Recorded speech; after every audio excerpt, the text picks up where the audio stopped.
1995, nag-champion tayo. Dadayo tayo ulit ngayon sa Balanga.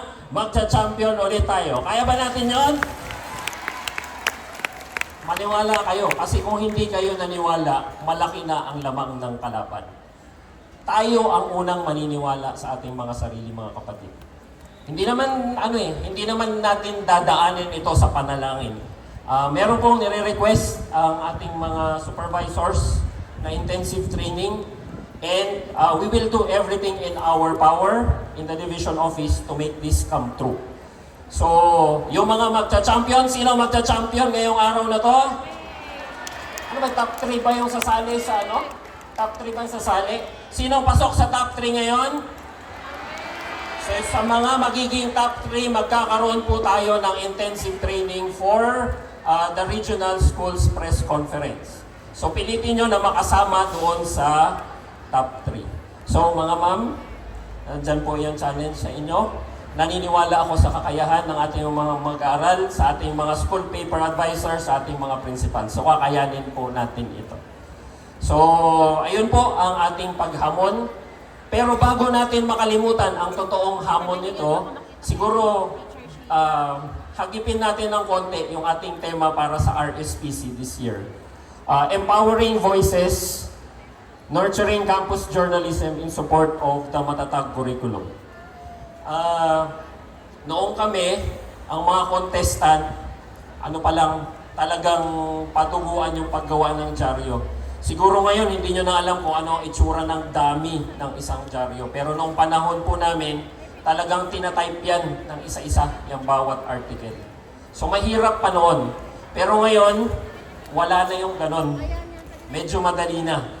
With the advent of technology, with the proliferation of artificial intelligence and what have you, we have so much at our disposal para mapalawak ang campus journalism. Sino sa mga paaralan ngayon ang may sariling website ng school organ nila or ng kanilang school paper? Meron ba? Meron. Meron dito. Siguro dapat nang sumunod ang ating mga schools. Tapos ng panahon na nandun lang tayo sa pagpiprint.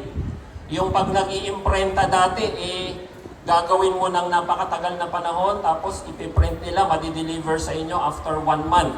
Lahat ng mababasa mo doon, paso na, bago mo pa mabasa. Sa panahon ngayon, we can leverage technology so that we can reach our constituents, we can reach other learners, other members of the community at the click of our fingers. So sana ganon po ngayon.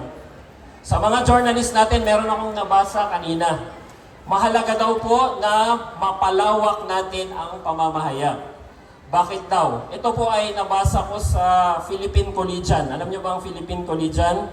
This is the school paper of the University of the Philippines.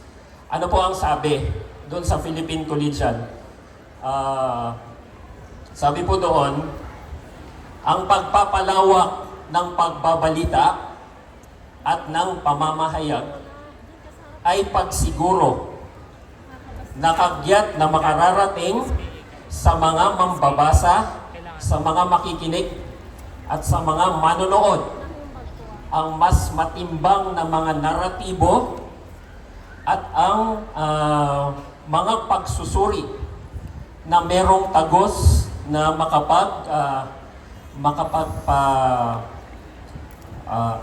teka lang, bawiin ko dito. Haba kasi ng Pilipino. Dumudugo na po yan. Basahin lang natin. Sabi dito, makapagpamulat at makapagpakilos. Ulitin natin. Ang pagpapalawak ng pagbabalita at pamamahayag ay pagsisiguro na kagyat na makararating sa mga mambabasa, sa mga manonood at mga makikinig ang mga naratibong mas matimbang at mga pagsusuring may talab na makapagpamulat at makapagpakilos. You are the youth of today, and it is important that you lead the actions right now. Hindi pwedeng sabihin na bata pa kayo, wala pa kayong magagawa sa lipunan. Sino ang nakakakilala sa inyo kay Greta Thunberg? Wala. Ayun, meron, thank you. She is an environmentalist. And she began her journey as an environmentalist at the age of 11. And she is now talking to heads of state. so that she can push her advocacy for environmental protection. So hindi ibig sabihin na mga bata kayo, ang issues lang natin ay yung mabababaw na issues. Kayo ba, nagbabalita ba kayo sa kung anong investigatory project ang nagawa ng inyong paaralan? Halimbawa, sino dito yung from Taltal National High School? Kayo yung nanalo sa Regional Science and Technology Fair, di ba? Ibinabalita ba natin kung ano ang silbi ng mga investigatory project na ipinanalo natin? Nakikialam ba tayo doon sa kapakanan ng inyong mga kapwa mag-aaral? Halimbawa, isang concern na dapat sana ay tinututukan sa inyong mga school paper ay ito. Ilan sa mga schools ang nakakasubok na yung mga tricycle ay laging overloaded? Ilan pa dapat ang kasya sa isang tricycle? Hindi ba't delikado yon para sa inyong mga kamag-aral? Hindi ba't delikado yon para sa inyong mga guro?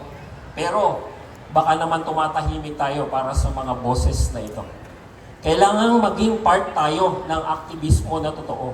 Yung bang nakikialam tayo sa mga dapat nating pakialaman bilang mga future leaders ng ating lipunan. Ang tanong, ginagawa nyo ba yon mga anak? Ang tanong sa ating mga school paper advisors, do we just develop writers?